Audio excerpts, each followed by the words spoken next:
विकसित Bharat, stand up India, startup India बहुत अच्छे शब्द लगते हैं। उसकी कुछ सच्चाई बता रहा हूं। मैं सत्ता पक्ष की तारीफ ही करूंगा, बड़े ध्यान से सुनिएगा, काम आएगा आपको। एपीआई एक चीज होती है, एक्टिव फार्मास्यूटिकल प्रोडक्ट। हम 90% आयात चाइना से करते हैं, बाकी हम चाइना विरोधी हैं। जो गरीब किसान है, जो गरीब दुकानदार है, वो चाइना का प्रोडक्ट नहीं बेचेगा। और 17,500 करोड़ रुपए हर साल हम चाइना को गिफ्ट देते हैं, दिवाली गिफ्ट।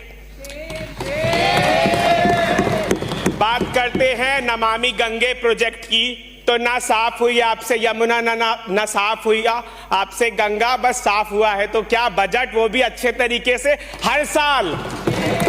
और वो बजट कहां गया है वो सभी को पता है। और ये भारत मात्र एक भारत नहीं है। बहुत सिकूफा सुन रहे हैं, वन नेशन वन इलेक्शन। भैया, भारत में अनेकता में विविधता है और अनेकता में ही एकता है। सब कुछ आप एक करना होता तो जवाहर जी के टाइम में वो हमसे ज्यादा ज्ञानी थे, उस टाइम के संविधान निर्माता, वही लोग करके गए होते। बाकी आपकी मंशा, आपकी सत्ता है, आप कुछ भी कीजिए। मदमस्त हाथी की तरह सत्ता का पान कर रहे हैं। ध्यान रखिएगा, उस सत्ताधारी पार्टी जो आप बने हुए हैं, आपको भी इस जमीन का ही स्वाद चखना होगा, मातृभूमि की मिट्टी का स्वाद आपको चखना होगा। साथ में मैं बोलना चाहूंगा, माइनिंग मंत्रालय ने बोला आज भारत में सबसे ज्यादा कैंसर माइनिंग से हो रहा है और राजस्थान उस पायदान में आगे है। मुझे बहुत दुख है।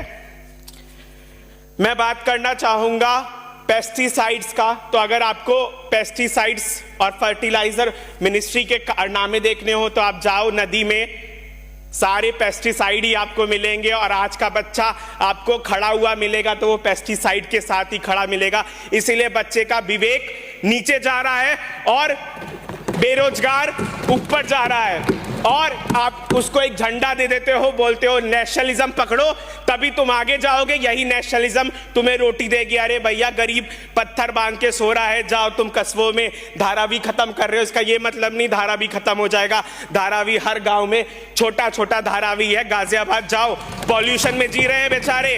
और दिल्ली के मोहतरमा, दिल्ली के मंत्री कह रहे हैं कि दिल्ली में कुछ है ही नहीं, तो दिल्ली में आप क्यों नहीं रहते हो, अपने बच्चों को विदेश भेज रहे हो। और इस देश की मुझे रोना आता है कभी कभार जब मैं सुनता हूं कि उप राष्ट्रपति जी कहते हैं कि जो बाहर विदेश पढ़ने जाना चाहते हैं वो दिमागी पागल हो चुके हैं। धन्यवाद।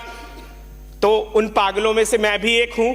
और केंद्रीय विश्वविद्यालयों में जाओ, हर एक रूम में 10 पागल मिलेंगे आपको जो बाहर जाना चाहते हैं पढ़ने के लिए।